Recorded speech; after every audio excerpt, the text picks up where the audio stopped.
আবহাওয়ার খবরে চোখ রাখবো। রবিবারে কালবৈশাখীতে বিভিন্ন জেলাতে কার্যত তছনছ করার ছবি আমরা আপনাদের সামনে তুলে ধরেছি। বাঁকুড়ায় বিস্তীর্ণ এলাকায় বিদ্যুৎ বিচ্ছিন্ন হয়ে পড়েছে, এখনও বহু এলাকা বিদ্যুৎহীন। পাশাপাশি আজকেও ঝড় বৃষ্টির পূর্বাভাস দিয়েছে আবহাওয়া দফতর।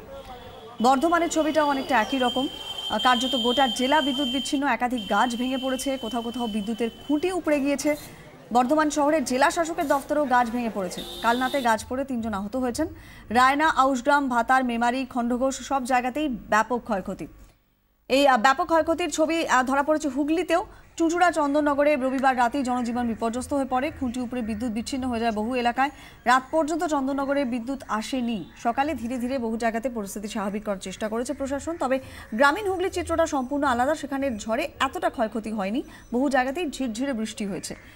ঝড়ের দাপট অব্যাহত ছিল। নদিয়াতেও রানাঘাট ও হাঁসখালিতে গাছের ডাল ভেঙে 2 ব্যক্তির মৃত্যু হয়েছে। হাঁসখালির ঝিনুকঘাটা দাসপাড়া এলাকা লণ্ডভণ্ড হয়ে গিয়েছে। ব্যাপক ক্ষতি হয়েছে বোরো চাষের। এক্ষেত্রেও বহু এলাকা বিদ্যুৎহীন।